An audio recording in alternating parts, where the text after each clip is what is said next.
Thanks again for listening to today's show. If you want to get your own personalized, holistic financial plan, click the link below and let us help you set yourself free, invest well, and live freely.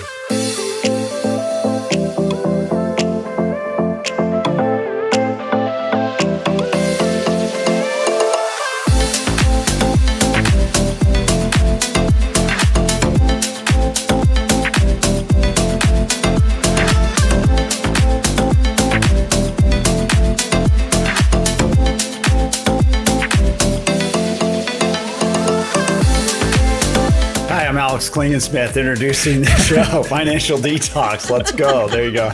Alex did it. And Jason Labram with you too. Oh yeah, there you go. Let's see if we can confuse all of our listeners here. Hey man, the last show we did on AI actually did get some traction. I think that's one of the hottest topics today is what to do with AI, right? Shouldn't it be? I mean, when you think about, I believe after being an advisor and helping clients and starting my career right in the internet industrial or internet revolution, so to speak, that was crazy what was happening, right? With AOL and the introduction of the internet. And I remember Munder NetNet, a mutual fund that did 210% return in a single year, and then subsequently collapsed. But that was a total revolution, so to speak, from a technology standpoint, a technological revolution. We're definitely in that again. Yeah. We are in a absolute once in a generation, right? 20, 25 years is a generation. So we're once in a generation revolution, I believe, that's happening right now with AI, and it is the real deal. I learned a lot. Actually, finally took your advice, even though I'd said no 2 or 3 times. It finally sunk in. You're I was difficult. On this long drive. Yeah, really difficult. Not as difficult as you, but close. Yeah, true. I was a 7-hour drive, and I was with my son Grady, who's 11, and we did this thing where I let him do his iPad for an hour, and then he'd stop and talk to me for an hour, and then because it was rotating, So I listened to All In. A whole episode of All In, and I almost listened to a second one, but I ran out of energy to listen. But they're talking all about AI and their recent experience with the administration at the summit. And so Trump, his thing was where it's the race. It's a race. It's like the space race. It's even more important than the space race. We cannot lose this race as a country. And I think it's good, and it's going to dovetail into the show, I think, because there's a lot of just information flowing around on new things, and it can feel very out of control and overwhelming if you don't just kind of stop and break it down. Like, why does it matter to me? Like anything else in life, like, why am I getting caught up in AI? If who cares? If I'm a retired person right now and I have a bunch of money because I earned and saved and was disciplined in how I, work with my advisor or did it myself, maybe, why do I care about AI? Why does it really even matter to me? Why am I going to let it, lose sleep over it or cause arguments with friends or neighbors or whatever? Well, I don't think AI is causing those arguments. I think politics are causing those arguments. That's exactly where I was going next. It's a dangerous topic for us, right? But I think it's so good to take whatever's out there, however you feel about politics, however you feel about what side you're on, or if you're in the middle somewhere, and then however you feel about the economy, and then however you feel about your own personal financial plan. Right. Yeah. The key thing I think that you're bringing up, Alex, here, and I didn't want to talk about it because I think we've resolved to the fact that we as a firm are what we call capitalist, political capitalist. And that means our goal is to help you preserve and grow your money, regardless of what politics are happening. We have personal beliefs and leanings and tendencies for sure, but in the end, what I've learned over 27 years of being a financial advisor to people and being really in tune to what's going on politically is that there is now more than ever this intentional dramatization, echo chambers, sensationalism that pulls you and your viewpoints through social media deeper and deeper into a belief. And that belief could very well be wrong. And maybe it's right. And you certainly think it's right because all you get is confirmation that what you think and what you want to think is right. And that's the most scary thing, I believe, in the whole world. And it's what led to Hitler and what led to the worst atrocities in our civilization is when people believe they're right, and they get more and more information confirming that belief without considering the fact that you may actually be wrong. So we should all take a moment and get out of CNBC or MSNBC or get out of Fox and consider for a moment that you could actually be wrong and be getting bad information. The world is not as bad as they want you to believe. They want to sell total fear and total greed and sensationalism on everything. The media exists based upon how many views they get. And I can tell you from trying to grow viewership on a podcast, which is difficult to do, you have to create things that are sensationalized, and we don't. So therefore, we're settling with a smaller viewership because we don't care. We would rather be honest and authentic than create radical sensationalism. We got to mix it up then. I'm going to throw out some misinformation that's just exciting. Sensationalized. Yeah. Well, here's a real, Alex, the Coldplay cam. I don't have one of those, but I'll at least share like a very short cam. That thing's so funny. That poor dude and woman, man, they deserve what they get, but they got nuked, huh? Or it was staged, and it created more attraction, more no media is bad media. But no, today I had a real conversation with a real colleague, and she was very honest. Like, hey, what should we talk about on the podcast today? Really good prep, right, for this. Yeah. 5 minutes before the show. But it was something I'd heard at least 4 or 5 times from people over the past 2 weeks. People that I know, that I like, that I see in real life. They're not like some, these are real people that I know. I have relationships with them. And she said the same thing. The other 3 or 4 people said, gosh, the economy. I'm like, what do you mean? What's wrong with the economy? I thought the economy was I thought we have strong GDP. We have really good earnings reports. We have the markets are at all-time high on most of the major indices. I understand there's global uncertainties around tariffs, but despite all that, it's actually the results, the data shows that there's, without emotion, if you don't want to fight over anything just for a minute, I'm pretty sure the economy is really good, isn't it? She's like, I don't know. I hear that it's scary out there. I'm like, that's interesting. I wonder, and she's great. And so are my other friends that told me the same thing. I'm like, well, I wonder what they're talking about. I don't watch the news, as you know, Jason. So I don't kind of get most apolitical human on the earth. That's not true. I just reserve those conversations when I think they're actually going to have a meaningful impact on myself or others. So think of all the time and energy you save, though, not getting wrapped up in this nonsense. I try to take my own advice. So if I'm talking to a client or the advisors at our firm and trying to give them good advice on what to do, what they can control, I can't control most of what happens in politics, and nor do I really want to. Right. One of my friends asked me to start the process of becoming considered part of the city of Carlsbad's city administration, whatever you want to call that, not to become the mayor one day. And I'm like, I would be Alex. Terrible. No, I'd be terrible at it because me, I don't tolerate the politics. So Alex for mayor. No. Let's go. But let's tie it back to what we're trying to talk about here today. There's a lot of stuff out there. There's a lot of people saying a lot of different things. What's real, what's not. And AI, what Trump was trying to talk about too in his administration, that's the most dangerous new version of truth is AI. What is truth? What is not? Right. Well, right? And is AI even right? But I think I thought about something as you were talking that out. If the polarization and people feeling the economy's good or bad or whatever you feel like, or you hate Trump or you love Trump, we don't care. We're political capitalists and we're going to help you make money. If you do care and you hate or can't talk to or can't stand or think anybody who likes Trump if you don't like Trump, or anybody who doesn't like Trump if you like Trump, if you think they're horrible and they're evil and they're terrible, you are the problem, right? If you believe that anybody who thinks differently than you is horrible or evil or the devil, then you're the problem, and you consider yourself sold. You have been sold as a tool to the media and then sensationalism that's happening, and you are the product that's been sold. So that's not good. So we should have open minds. We should have open discussions. And I'm not saying I'm perfect on this by any means, but I can tell you that I have clients. We have clients that span the entire spectrum of political beliefs, and that the entire spectrum of knowledge, we'll call it investment savviness or investment knowledge. And I have clients that are so the farthest left you can be, but I love them. They're awesome people. They are humans with great hearts and minds and souls, and they're great people. And I have people on the farthest right that you could be. and they're amazing and awesome people, and I love them.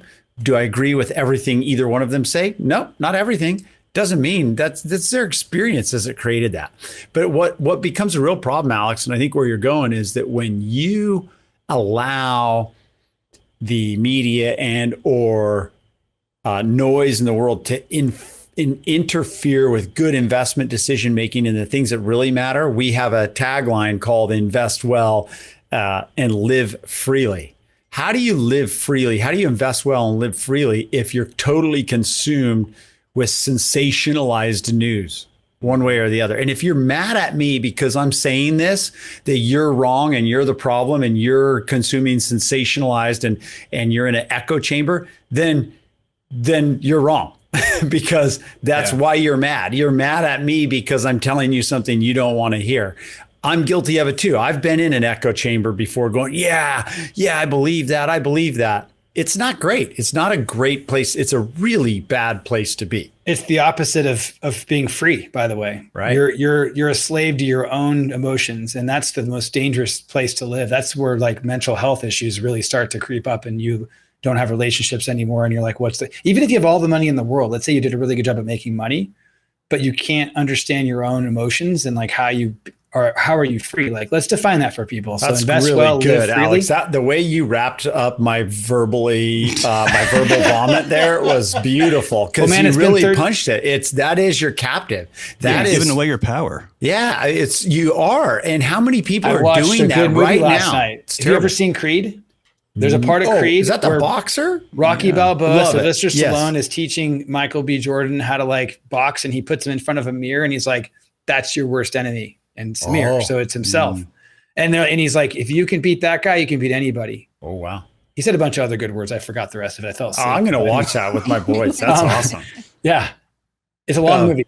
Get ready for 2.5 hours, probably. So my son, Luke, cool kid, super smart, looks at like our podcast and stuff. And he goes, you know what? You gotta do something fun and interesting. You need to show people how to have fun and live and use their money for the right things. Like he literally came up with invest well, live freely. And he's like, you do all these really cool things, Dad, and you're fun, but then, sometimes you get into politics and that's stupid. Or how come you do? He's smart. Your podcasts are wise young man. Or your podcasts are boring because you're just talking about money. You need to talk about the cool stuff you do. And that translated, I think, really well to me of like, what do we really do? Like we help people create. We've always said we steward true financial peace of mind. That's great. That's a part of it. But what does that mean?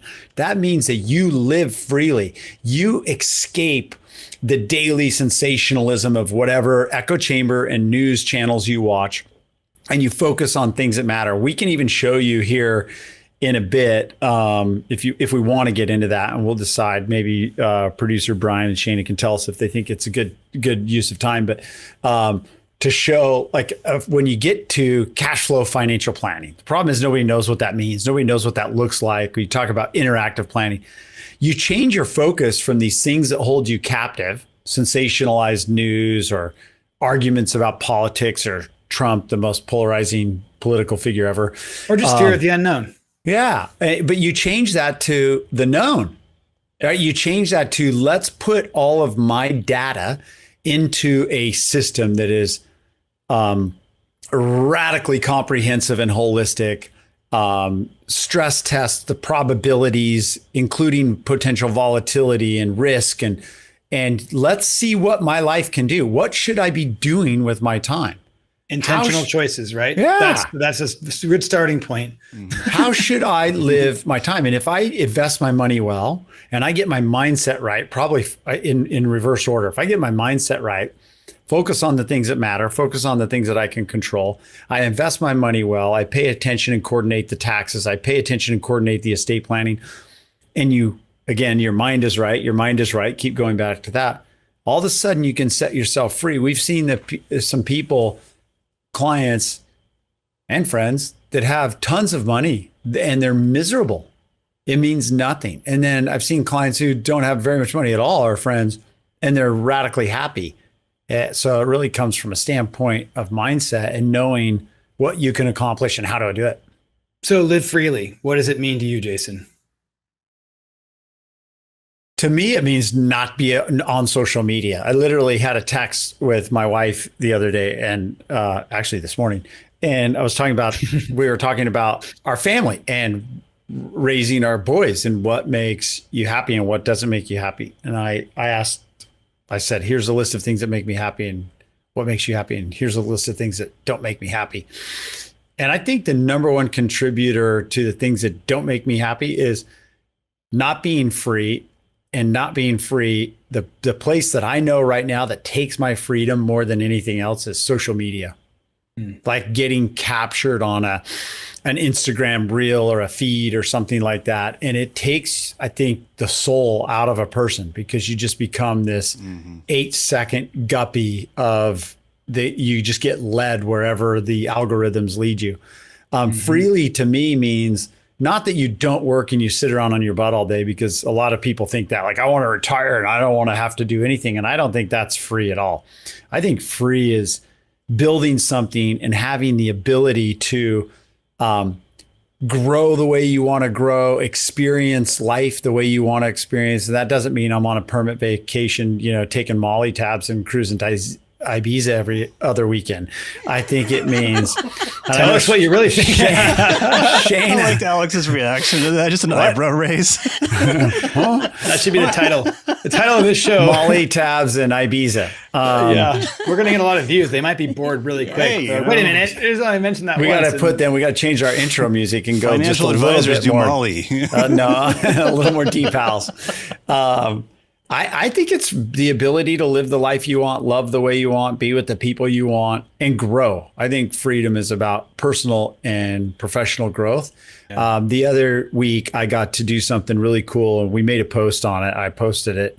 I hope it came across well. Not supposed to be braggadocious. I've always kind of battled with it. I don't want to brag. I don't want to tell people I'm doing something fun. What if they're not? I said when social media first came out, I said, you either need to post something. If you're going to post anything, it needs to be radical. It needs to be radical in one of three ways: educational, humorous, or what was my third one? Educational. It's got to be totally funny, or it has to be, oh my gosh, I'm brain farting. Are you funny? Do you ever post funny ones? No. I don't think so. I'm not very funny. I was wondering. I'm not funny. I can't even remember my third one now. That's so bad. Educational. Maybe it's just two. No, it can't be drama. Yeah. Educational, humorous, or inspiring. So the main one. So you have to inspire. So how do you inspire when you tell somebody you're on a vacation? I don't know. That's a challenge for me. But I did feel like I was able to exercise my freedom, and what I mean live freely, as I've invested well. I've paid a lot of attention to my money. I have, for the most part, focused on good things and positive things and building and helping others. And I got to go with 3 great human beings up to Mount Whitney, and we climbed the east face of Whitney. We did not hike Whitney.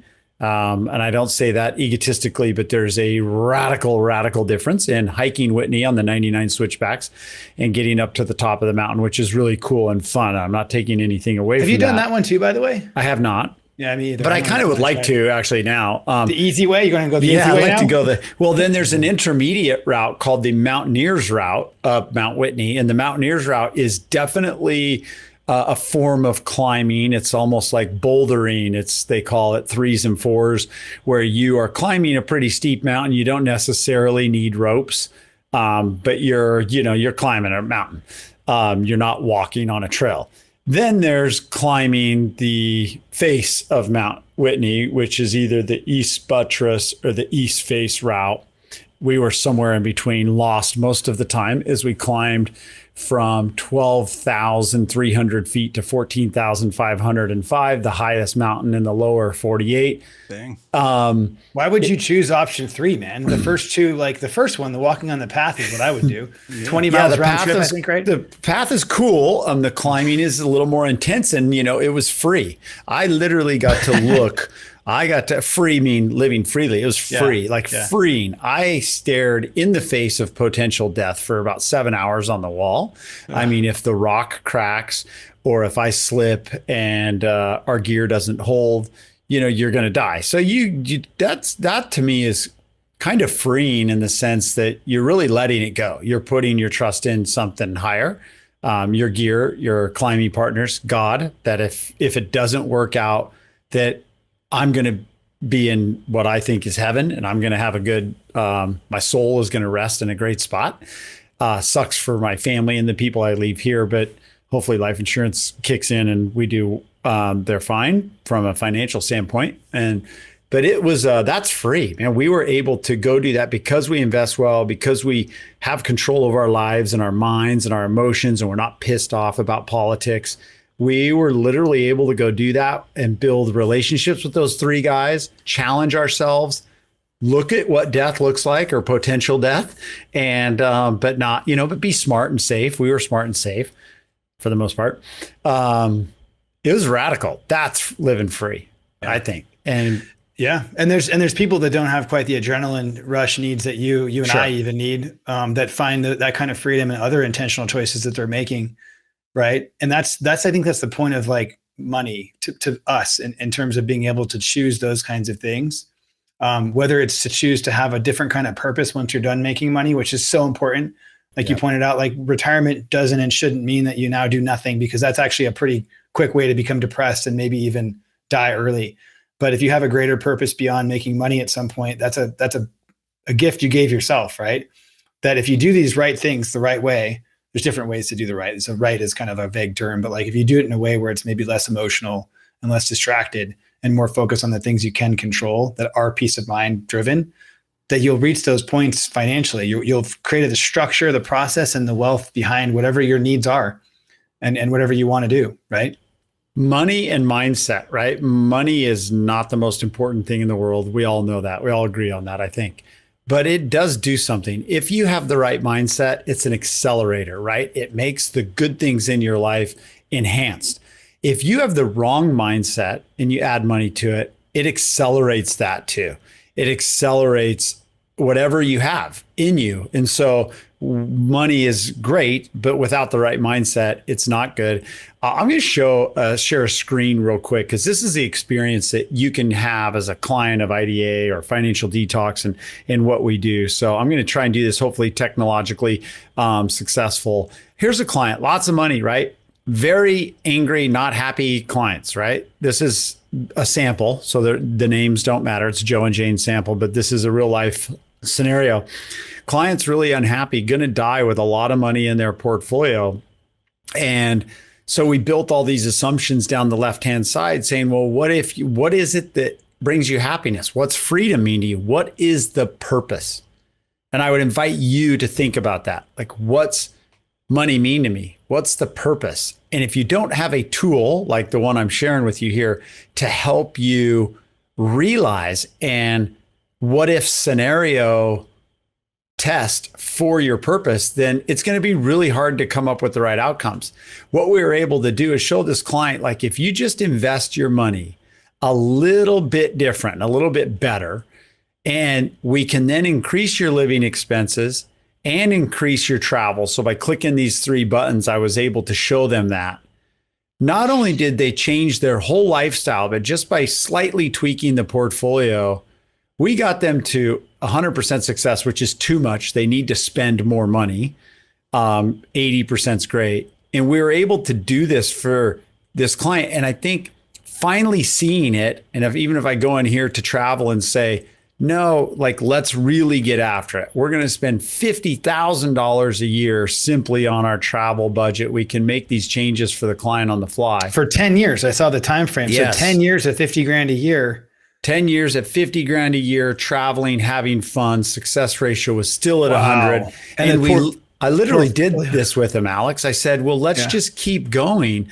I mean, let's say that we go out for 15 years, so 2040, and No, let's go nuts. I mean, let's really, we're going to travel. Ooh, Oh, yeah. sorry. We're going to travel. That is nuts. That one, that one was nuts. That one would have broke it, but we're going to travel first class. We're going to give to charities. We're going to do the things. We're going to take our kids on a vacation.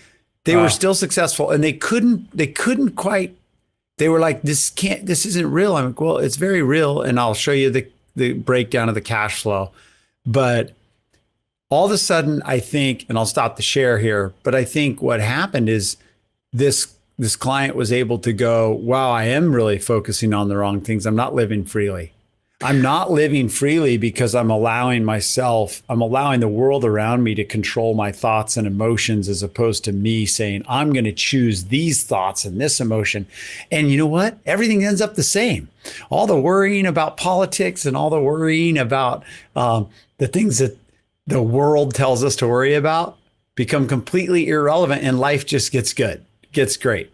I bet those people actually finally feel freedom, and they're probably not worried about the economy because politics cloud their view of it.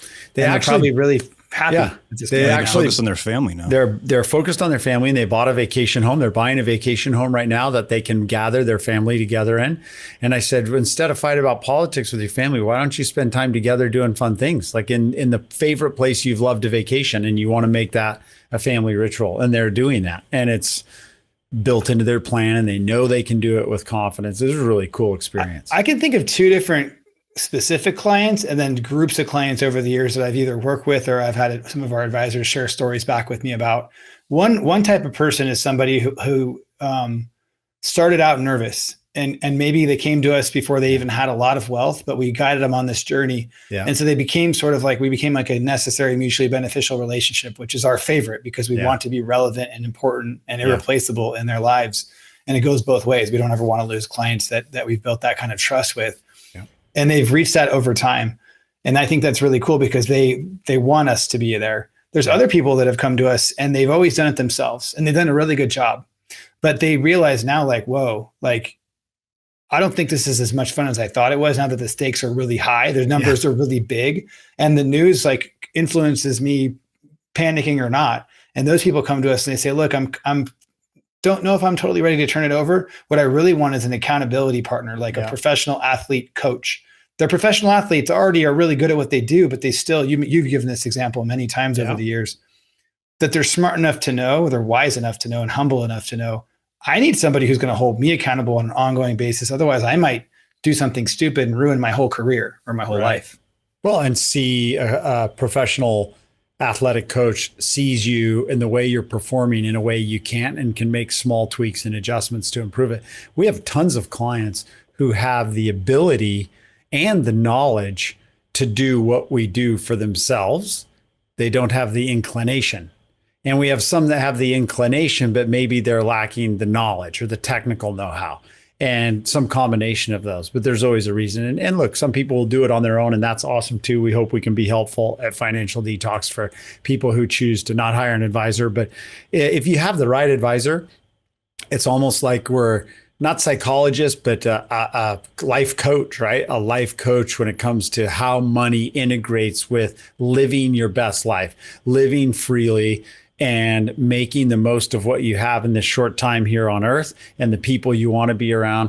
So in summary, and to kind of cap it out, it's like, I think pretty simple, right? Don't let the media pull you into, and social media, by media, I mean mainstream media or social media. Don't let the media pull you into the echo chambers of hate and frustration. People are thinking the economy's terrible right now when the economy's actually pretty good. My gosh, what are you going to think when the economy's actually bad? Because it will get bad eventually. Like, focus on the things that matter. Focus on the things you control. Have a holistic financial plan with a full-time, true, all the time fiduciary advisor.